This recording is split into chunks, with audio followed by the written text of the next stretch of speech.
सुप्रभातम बच्चों, आज हम पढ़ेंगे आपकी कक्षा 9वीं की पाठ्य पुस्तक शारदा का द्वितीय पाठ सुखस्य मूलम धर्मः धर्मस्य मूलम अर्थः। मूल मतलब आधार। सुख का आधार धर्म है और धर्म का आधार अर्थ है। अर्थ यानी कि धन। यह पाठ मानव जीवन के लक्ष्यों और उसकी सफलता के आधारभूत सिद्धांतों को स्पष्ट करता है। इसमें बताया गया है कि जीवन के विभिन्न पक्ष एक दूसरे से किस प्रकार जुड़े हुए हैं। जीवन में सच्चा सुख और शांति केवल धर्म के मार्ग पर ही चलकर प्राप्त की जा सकती है। धर्म का पालन करने और कर्तव्यों को निभाने के लिए अर्थ की आवश्यकता होती है। बिना आर्थिक स्थिरता के धार्मिक और सामाजिक कर्तव्यों का निर्वहन कठिन हो जाता है। धन या संसाधनों की प्राप्ति और सुरक्षा के लिए एक सुव्यवस्थित राज्य का होना आवश्यक है। एक सफल शासन और राज्य का आधार शासक की अपनी इंद्रियों पर नियंत्रण है।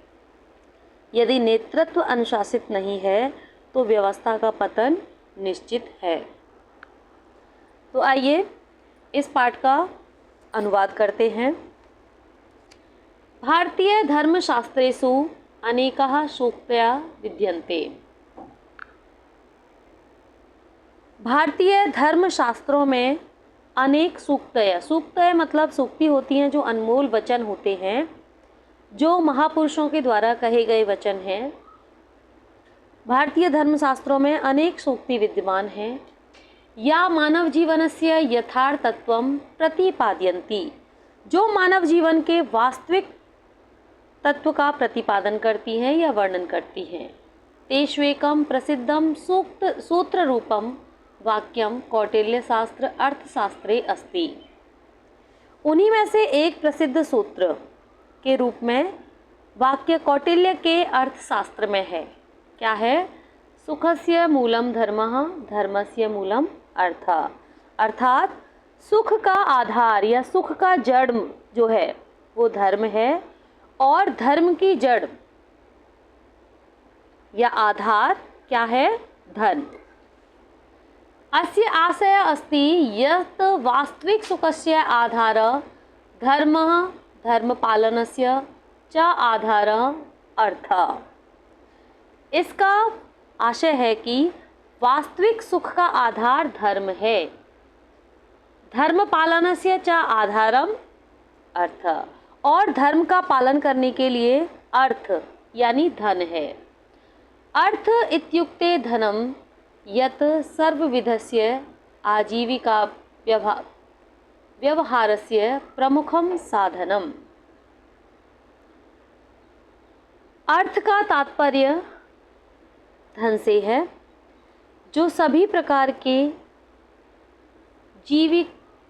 जीविका व्यवहारस्य यानी कि आजीविका के व्यवहार के लिए प्रमुख साधन है।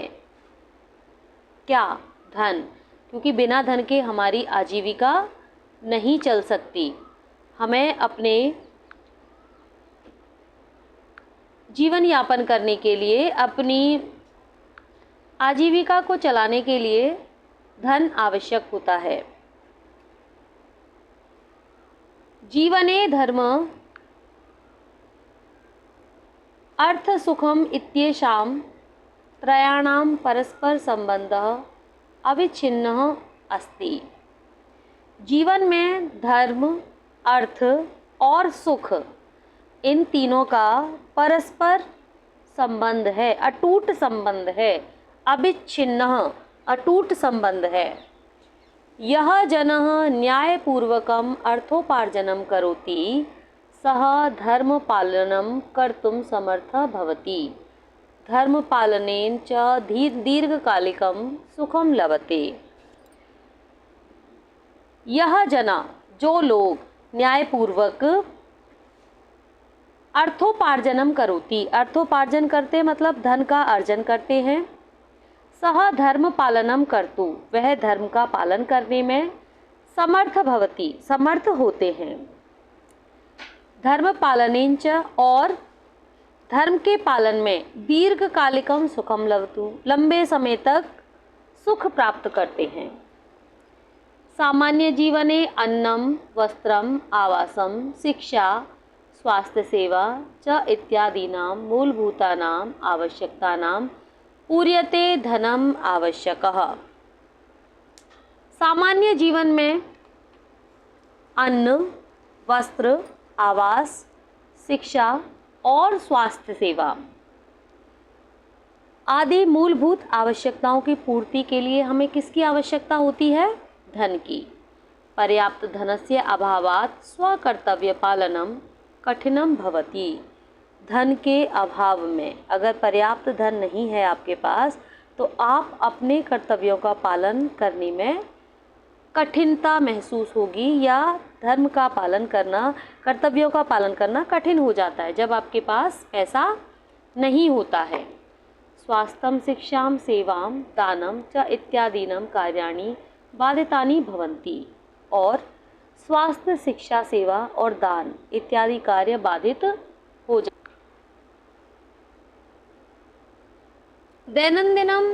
दैनंदिन जीवनम असंतुलितम भवति। जो आपके रोजाना का जीवन है, दैनिक जीवन है, वो असंतुलित हो जाता है। अतः धर्मशास्त्रे चतुर्वर्गेषु धर्मार्थ काममोक्षेषु अर्थ। अतः धर्मशास्त्रों में 4 वर्गों में, पुरुषार्थ को 4 वर्गों में विभाजित किया गया है, धर्म, अर्थ, काम और मोक्ष के रूप में। अन्यतम स्तंभ इति गण्यते उक्तम गरुड़ पुराणे। धर्म, अर्थ, काम और मोक्ष में अर्थ यानी धन को एक महत्वपूर्ण स्तंभ माना गया है। गरुड़ पुराण में कहा गया है, ब्रह्मो मुहूर्ते च उत्थाय धर्मम अर्थम च चिंतयेत्। ब्रह्म मुहूर्त में उठकर धर्म और अर्थ का चिंतन करना चाहिए, सोचना चाहिए। अर्थात दिनस्य आरंभे धर्मार्थयो चिंतनम आवश्यकम।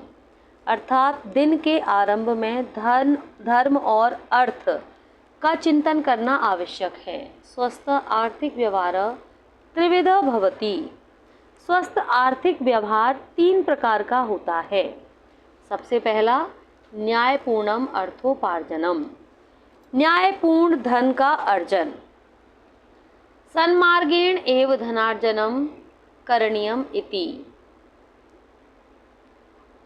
सन्मार्गे यानी कि सही रास्ते से ही धन कमाना चाहिए। उक्तम भगवता मनुना, ऐसा भगवान मनु ने कहा है। सर्वेषामेव शौचानाम अर्थ शौचम परम स्मृतम यो अर्थे शुचिर्हि सह शुचिर्न मृदारिष्ट शुचि। शुचि मतलब पवित्र। क्या कहा गया है? सर्वेषामेव शौचनार्थम, यानी सभी प्रकार की शुद्धियों में धर्म, सभी प्रकार की शुद्धियों में अर्थ शौचम मतलब धन की शुद्धि। धन की शुद्धि मतलब ईमानदारी सबसे श्रेष्ठ मानी गई है। धन, सभी प्रकार की शुद्धियों में धन की शुद्धि मतलब ईमानदारी सबसे श्रेष्ठ मानी गई है। यो अर्थ शुचिर ही शुचिर्न, यानी जो धन के संबंध में पवित्र है वही वास्तव में शुद्ध है। मृदारिस शुचि, मृदा मतलब मिट्टी।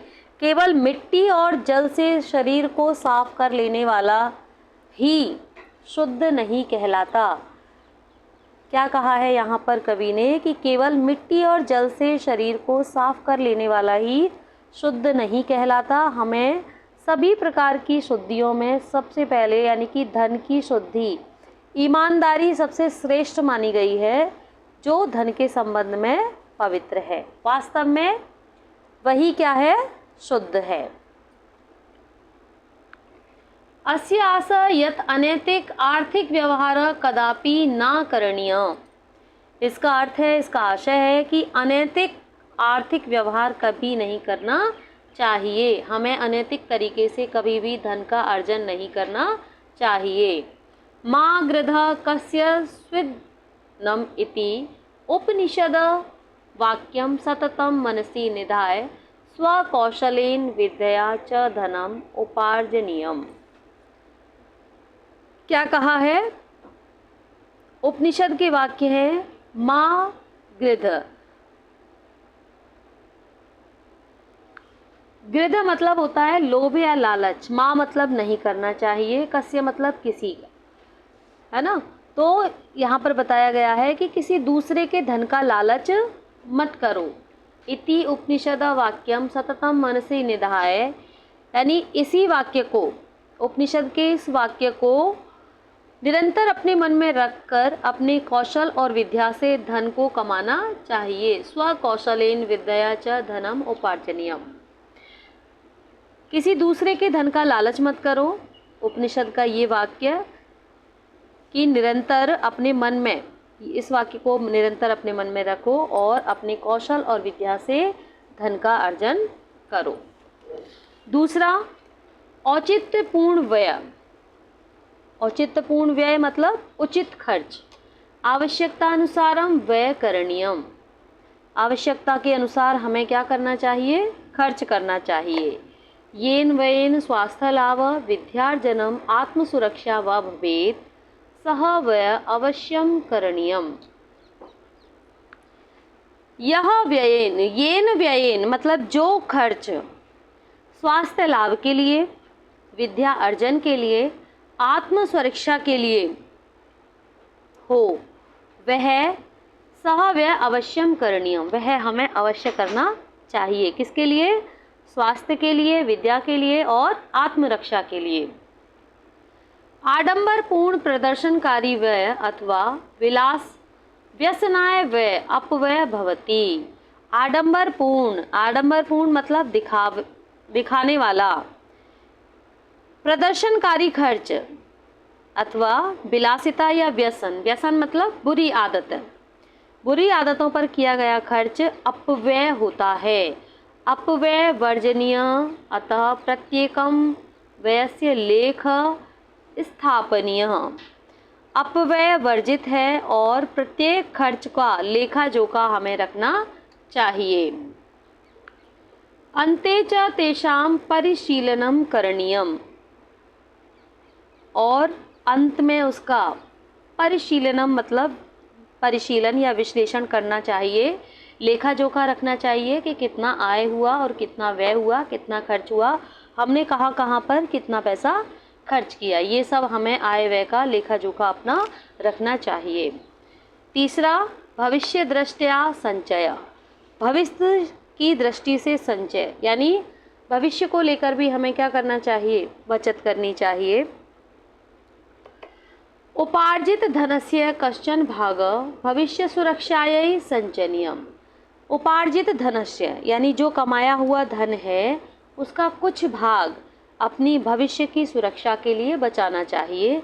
संचयनस्य अभ्यासेन जना स्वावलंबी भवति। संचय के अभ्यास से मनुष्य स्वावलंबी बनता है। स्वावलंबन स्वाभिमानस्य मूलम वर्तते, और जो स्वावलंबन है वो स्वाभिमान की जड़ है। कैसे? जब हमें कोई ऐसी कठिन परिस्थिति आएगी तो हमें किसी के सामने हाथ नहीं फैलाना पड़ेगा। हम अपने कमाए हुए धन से अपनी रक्षा या अपने काम के लिए प्रयोग कर सकते हैं। तो इसीलिए हमें क्या करना चाहिए? स्वावलंबी बनना चाहिए। संकट काले अपि स्वाभिमानी जनः अन्य जनस्य आर्थिक सहायतां नापेक्षते।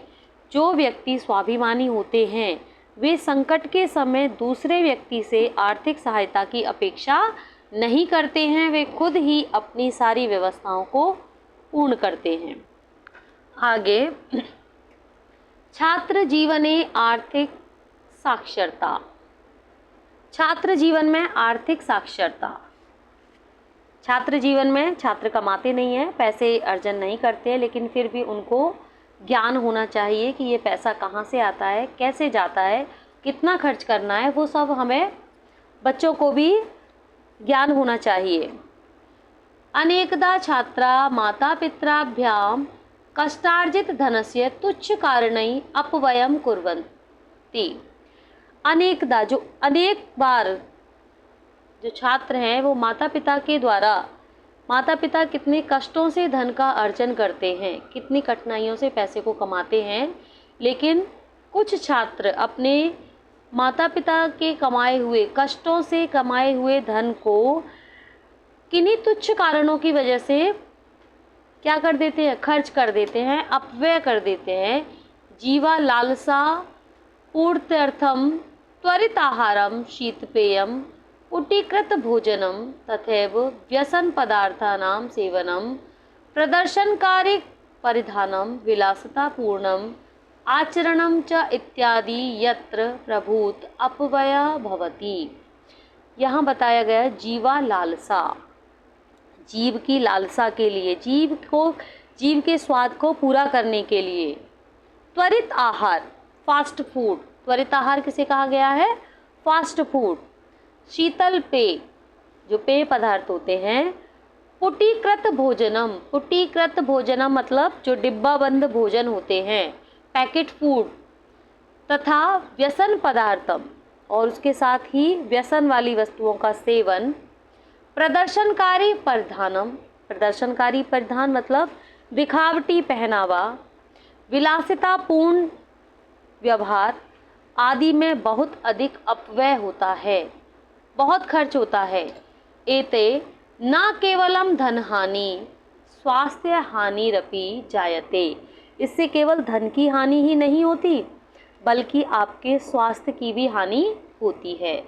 स्वास्थ्य हानि कारणात् पुनः धन व्ययो वर्धते, और जब स्वास्थ्य खराब होता है तो फिर से धन का खर्च और ज़्यादा बढ़ जाता है, उसके लिए भी हमें धन की आवश्यकता पड़ती है।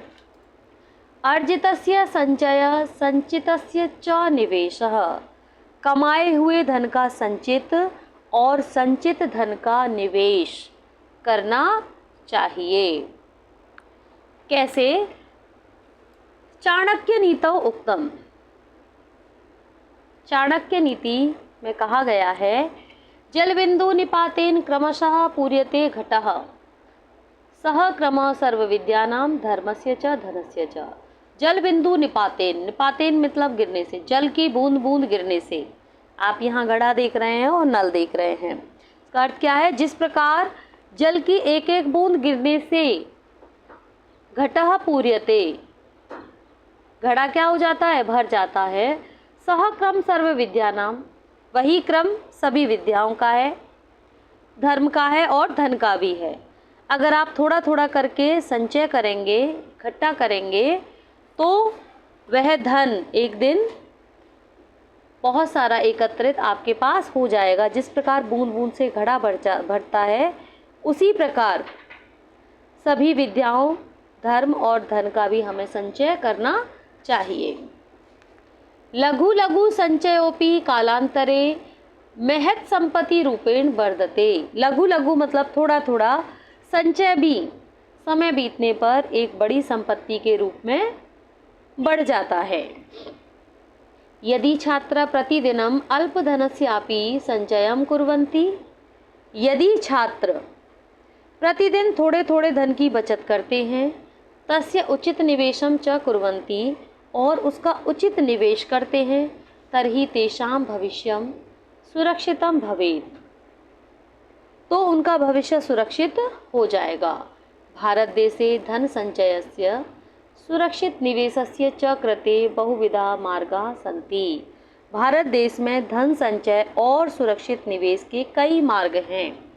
तेषु प्रधानमंत्री जनधन योजना, सुकन्या समृद्धि योजना, सार्वजनिक भविष्य निधि, उनमें से प्रधानमंत्री जनधन योजना, सुकन्या समृद्धि योजना, सार्वजनिक भविष्य निधि, वरिष्ठ नागरिक संचय योजना, वरिष्ठ नागरिक संचय योजना, किसान विकास पत्रम, राष्ट्रीय संचय प्रमाण पत्रम, राष्ट्रीय पेंशन योजना, नियत निपेक्ष आवृत्ति निपेक्ष च इत्याद्या प्रमुखा सन्ति। किसान विकास पत्र, राष्ट्रीय संचय प्रमाण पत्र, राष्ट्रीय पेंशन योजना, नियत निपेक्ष, आवृत्ति निपेक्ष इत्यादि प्रमुख हैं। एतासां सर्वकारीय योजनानां विषये सूचना। इन सभी सर्वकारी यानी सरकारी योजनाओं के विषय में सूचना। लब्धुम लाभम वाप्तुम च समीपस्थ वित्तागाराः पत्रालया वा गंतव्या तत्संबद्ध अधिकारिणः च प्रष्टव्या। यानी इन सभी योजनाओं के बारे में जानकारी प्राप्त करने और लाभ उठाने के लिए निकटतम अपने पास के वित्तीय संस्थान यानी बैंक अथवा डाकघर जाएं और संबंधित अधिकारियों से संपर्क करें। एतासु योजनासु न केवलं कष्टार्जित धनस्य सुरक्षा भवति अपितु चक्रवृद्धिश्चेन सह तद्वनं सततं वर्धमानं भवति। ये जो योजनाएं हैं, इन योजनाओं में न केवल कठोरता से अर्जित धन सुरक्षित रहता है, बल्कि चक्रवृद्धि ब्याज के साथ वह हमेशा बढ़ता रहता है, निरंतर बढ़ता रहता है। ये सारी क्या हैं? योजनाएं हैं जो सरकार द्वारा चलाई गई हैं।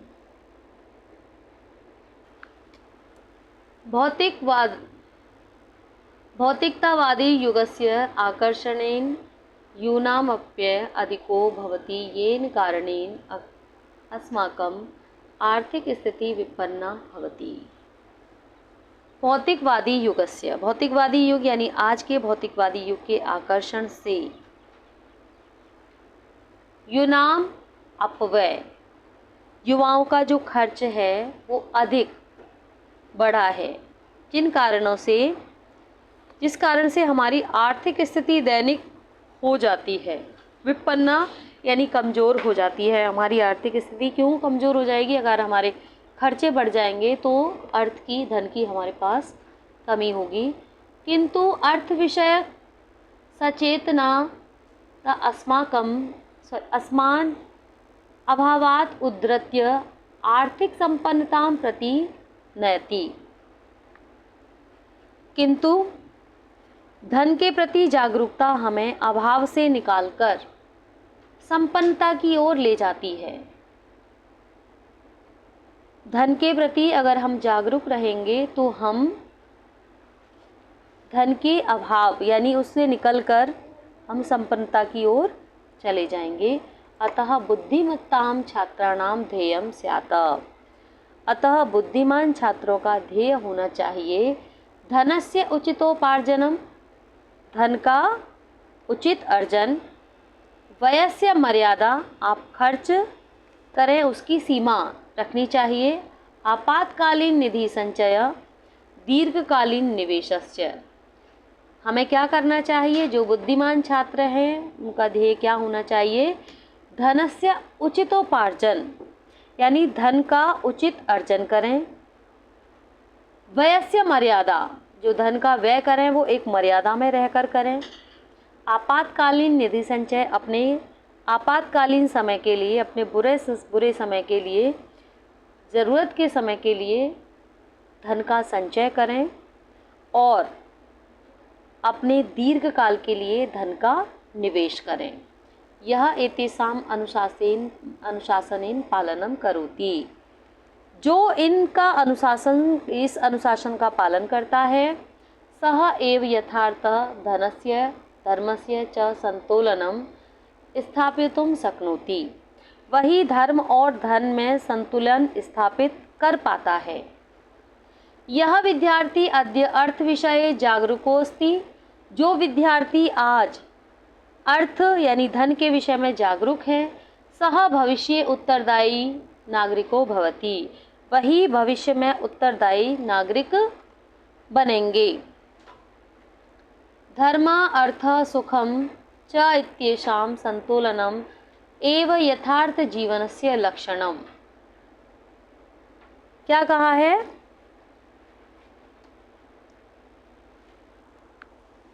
धर्म, अर्थ और सुख, इन सभी का संतुलन बनाना ही यथार्थ जीवन का लक्षण है। अतः एव उत्तम कहा गया है क्षणश कणश्चैव विद्याम अर्थम च साधयेत् क्षणे नष्टे कुतो विद्या कणे नष्टे कुतो धनम। क्षणस्य मतलब एक एक क्षण बचाकर विद्या सीखनी चाहिए। एक एक क्षण बचाकर हमें क्या करना चाहिए? विद्या सीखनी चाहिए। और एक एक कण बचाकर हमें धन को इकट्ठा करना चाहिए। क्षणश कणश्चैव, एक एक कण बचाकर हमें धन को इकट्ठा करना चाहिए और एक एक क्षण बचाकर हमें विद्या को सीखना चाहिए।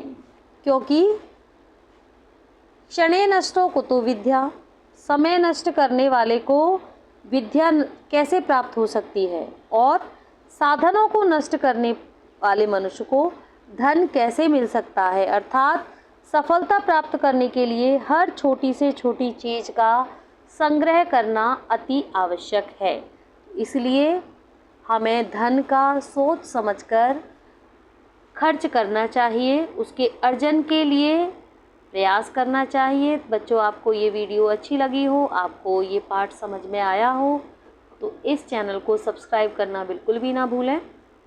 आगे के वीडियो के लिए इस वीडियो को लाइक ज़रूर करें और आप इसी पाठ के क्वेश्चन आंसर्स इस वीडियो में देखेंगे।